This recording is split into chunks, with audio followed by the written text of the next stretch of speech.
Hello gang, Hokie Stone here. Today we are going to be bringing you a base tour of my base, the Hokie Stone Inlet, on SuegoFaults, my multiplayer server that I am a part of the community.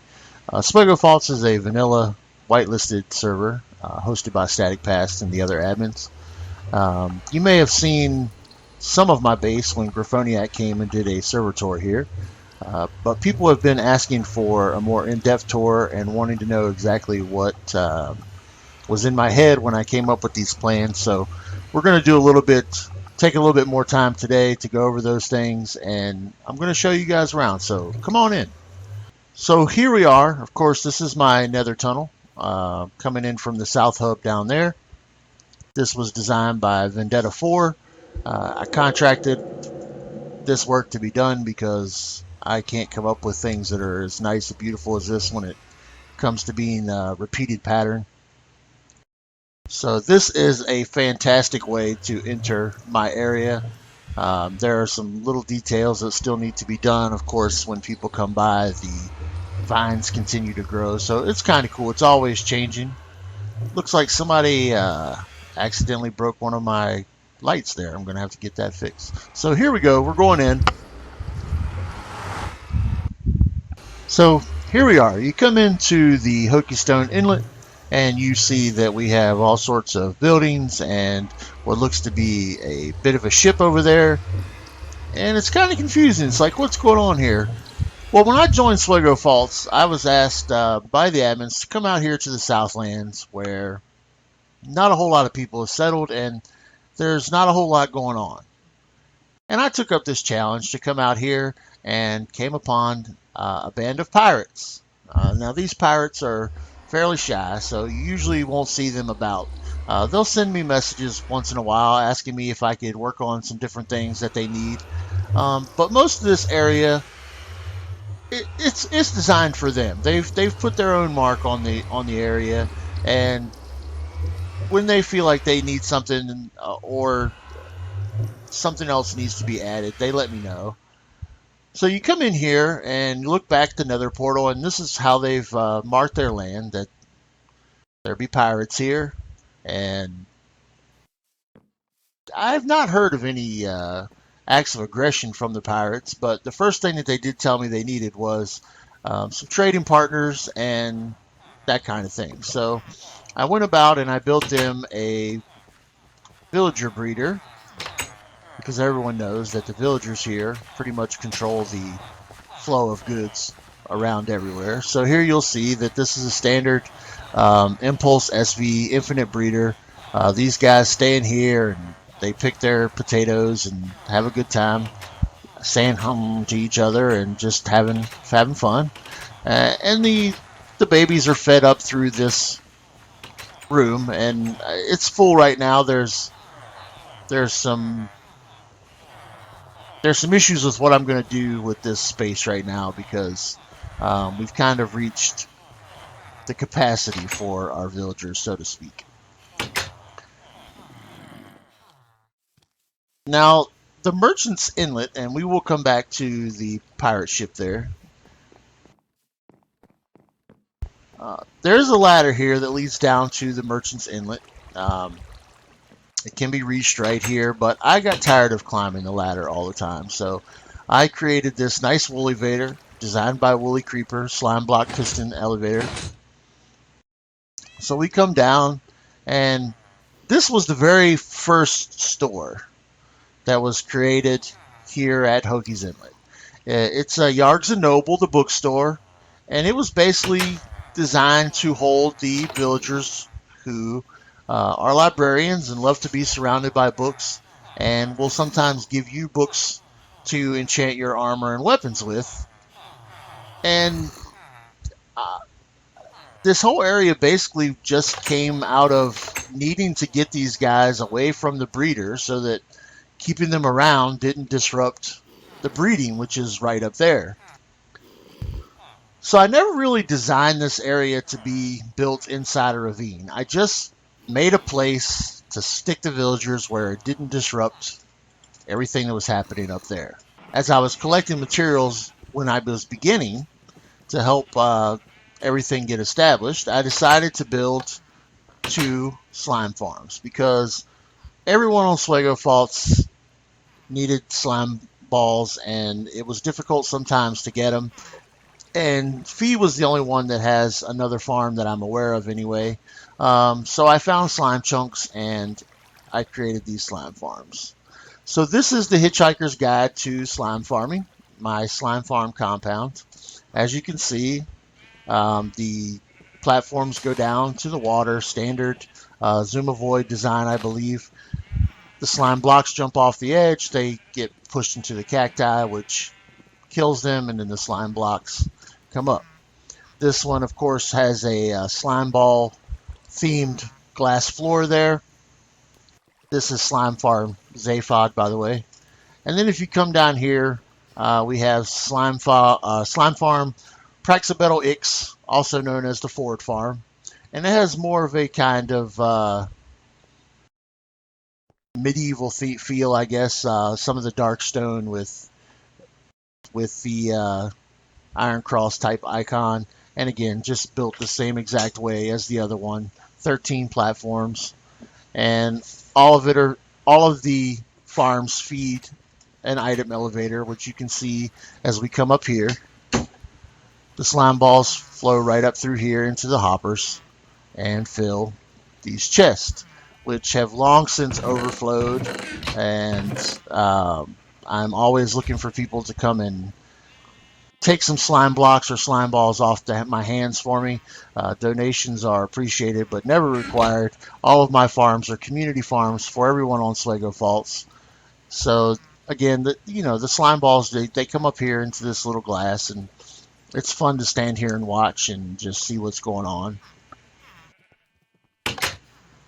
So that was the second shop, and I guess this vision in my head started to take place as to what I wanted to do with this area. So we started slowly, one by one, adding more and more things. So I needed to make food, and we had the meat vendors that were coming up from the villagers, the butchers. So here we have our automated cow farm. You turn the water on, you feed them and breed them, then you give them a cook. And just like with the slime farm, the meat and hides all come up through here, and they're stacked right into this chest, which again is available for anyone who wants to come in. And this made a nice little butcher shop. And it just gradually grew from there. We have the farm area here where you can go over and shear your sheep. We have an aquarium area where eventually there'll be a fisherman. There's Inky. You can see just swimming around in his happy little aquarium there.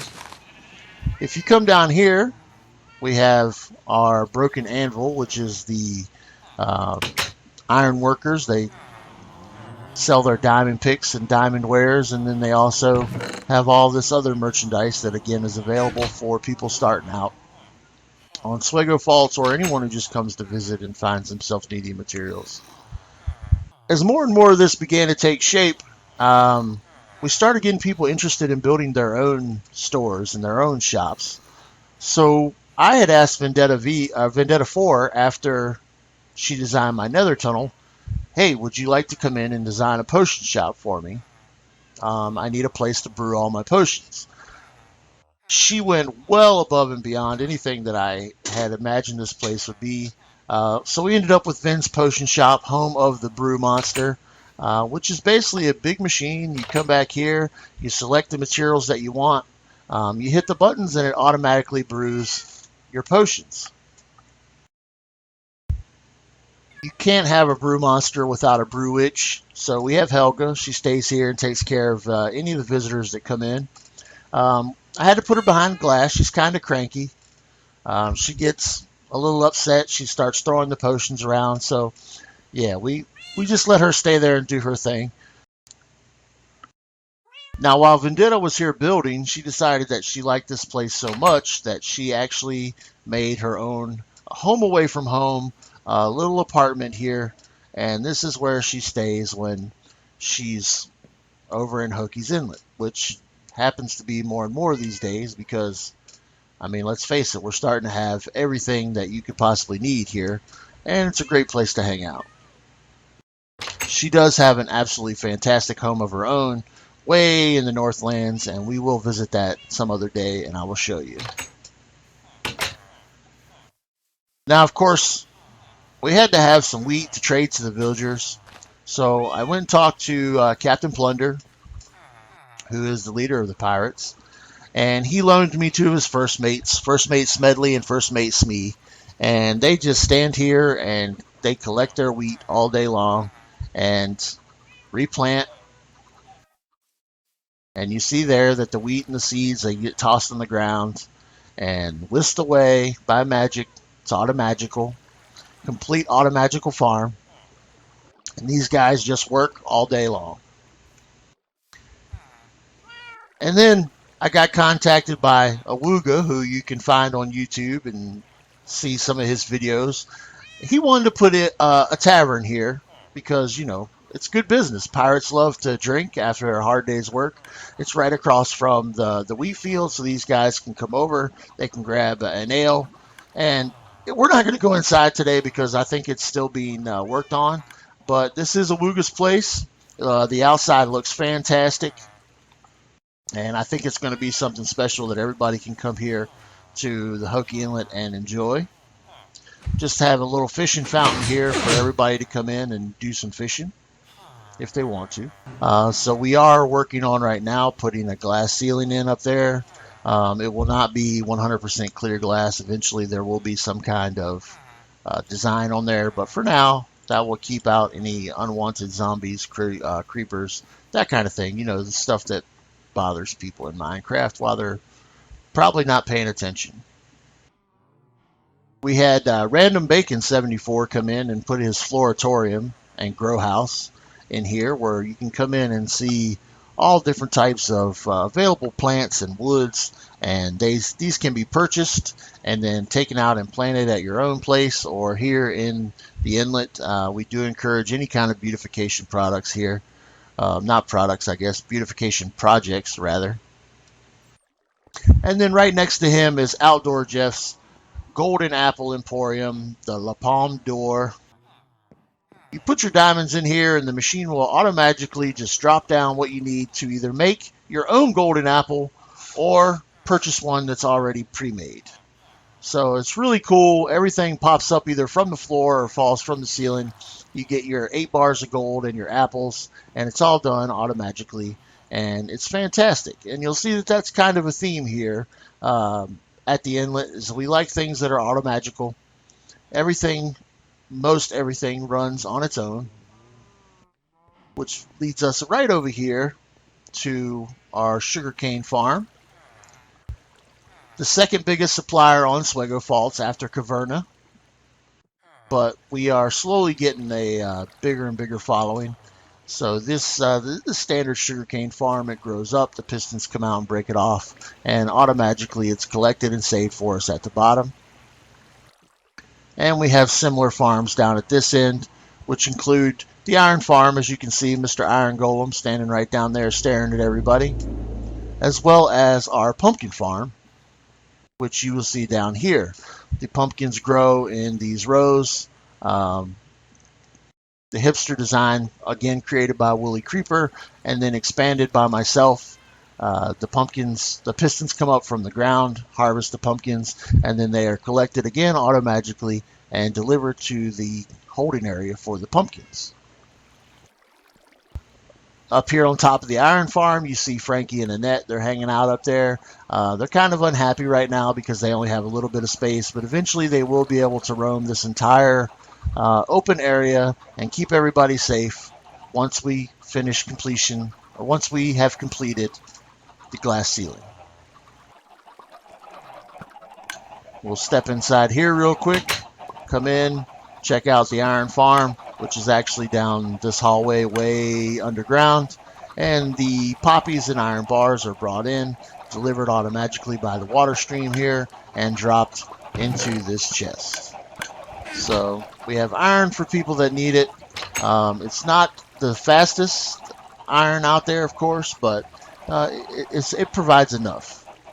It looks like we've had request for a building permit by Stan Likes Pies. We're going to have a pie store here eventually, right next to the number 74 radio station, Pirate Radio 74 FM. Fantastic building, working radio station, so everybody has tunes during the day. Check it out. It's got all sorts of on-air booth in there. We've got recording studios. Some of our artists have stopped by and left us some records. So it's a very, it's a good radio station, provides tunes to all the workers. We try to keep a very light, upbeat and light atmosphere here at the Inlet, and everyone has really liked the addition of the radio station. And of course, it wouldn't be complete without the broadcasting tower up there to make sure that we get a nice, strong signal. So that's pretty much all there is to see down here. Of course, there are still spaces available. If anyone on SuegoFaults is interested in creating a shop or joining over here, it doesn't have to be a shop. It can be an apartment, a place to live, really anything that you think that the pirate crew might need. Be sure to let us know. I'm sure we can find a space for you, and we're always looking for new tenants to take up space. Now, Captain Plunder, he typically hangs out here in the house. This will be the last stop for today. He misses being out on the seas, so we've taken the trouble to try to recreate for him a little bit of pirate nostalgia. We've got the waves here in the front, the bow of the ship.